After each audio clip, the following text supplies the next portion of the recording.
Let me understand you when you say it's akin to the executive order recently signed. And you know that executive order is getting a lot of attention. I understand the court case has also been instituted on it. Yes. So when you say it's akin, what would then be, what would be the relationship, or how would it then stand? I deliberately said it's just like that, it's akin to it, and I will tell you why. What the executive is trying to do is to introduce a civil forfeiture process, which in the executive's opinion would fast track the fight, particularly in tracking all this process of properties that are discovered to have been purchased or acquired through, or alleged to have been acquired through a process of crime.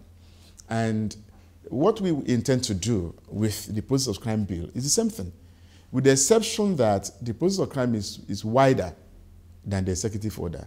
I can tell you this, the executive order is trying to achieve what the process of crime wants to do, but without going through the process of legislation. And that is the problem. The only thing is that the executive order and the law, or the Act of Parliament, cannot exist side by side. One has to give way.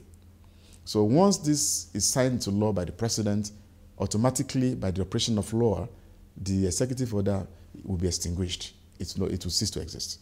Let me take you on this perception that a lot of people have, that it appears there is infighting among a lot of our agencies that are fighting corruption, or that are supposed to be the ones at the forefront of this fight. You also oversight, at least the EFCC. What's been your finding? What's been your own understanding? Well, that is the truth. I can't tell you that it's not the truth. It's not the case. There's always this interagency rivalry, and it's been there for long. It's something that even when I was working as the chief of staff at the EFCC before I became a member of National Assembly, I saw it, and we've done a lot. We've done a lot to let these agencies know that they are working towards the achievement of the same objective. It's not something that is personal. It's something that we are doing in the interest of the country. And 2 years ago, upon assuming this position, we had a conference, a retreat with several agents of these agencies to discuss ways and means of working together. We discovered that sometimes, somehow, some of the functions overlap. But there's a way by which we go about it. There are some cases, what we used to do in the past is, if a matter has been sent to the ICPC, and the ICPC is working on it, and then the same matter has now been sent in form of a new petition to the EFCC. If the EFCC becomes aware that the matter is being handled by the ICPC, EFCC will not handle it. So that is how we are working to ensure that we do not have contradictory decisions. The fear of most people is that this rivalry might be affecting the fight, because if you're supposed to be united and to face an opponent, and instead you're facing each other, that it appears... No, that has never led to any issue when it comes to the fight against corruption. I will tell you where that fight actually was obvious. We saw it, it was manifested, and we all saw it, and we tried to help them resolve it. It was in it was during the period of the enactment of the Nigeria Financial Intelligence Unit Bill.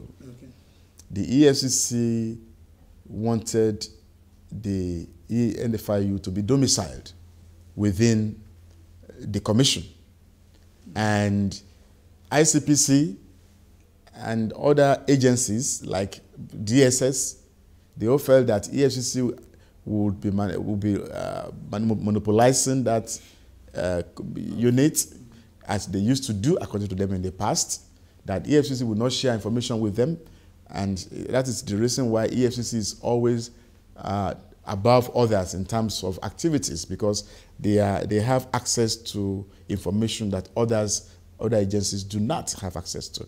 So many of these agencies came together against the EFCC. They said, no, we want this agency to be alone, to be separate, to be a stand-alone agency. At that time, they were calling it agency.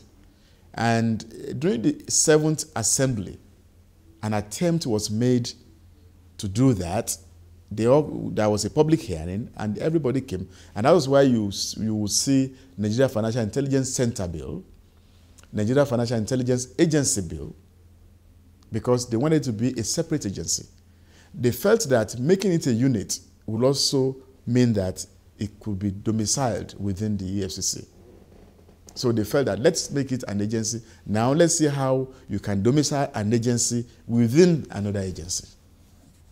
So it became so pronounced. And when I became the chairman, I had to call, and then of course because of my experience, I met with several stakeholders to tell them that this shouldn't go on like that. It's going to affect the fight against corruption. It's going to affect the need to work together. It's going to affect our image internationally.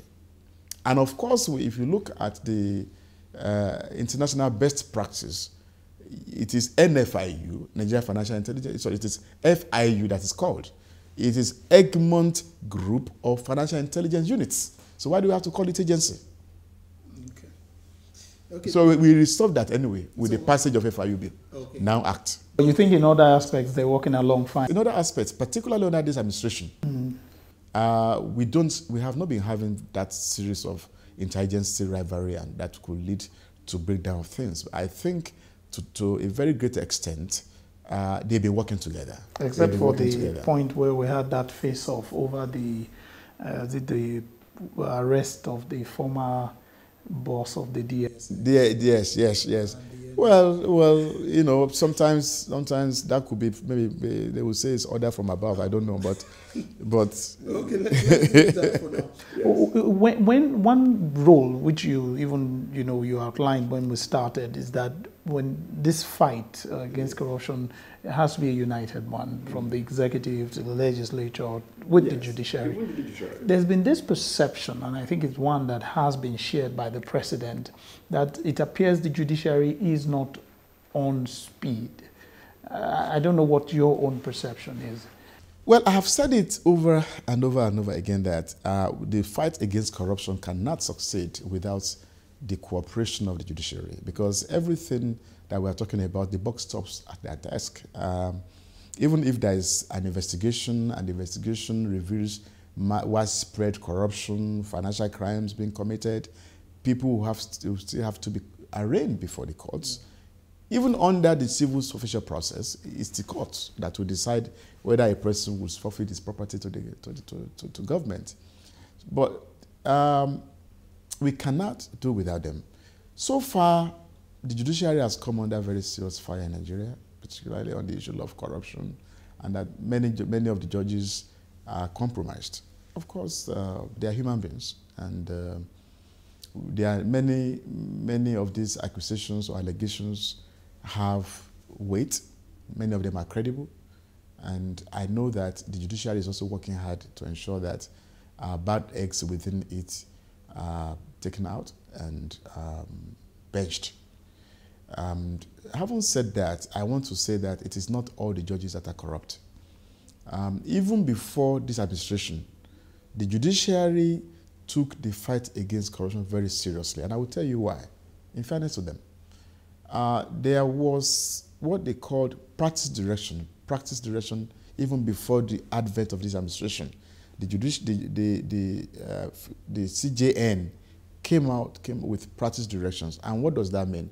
Under the practice direction, it enjoined all judges to give priority to corruption and terrorism cases in their courts.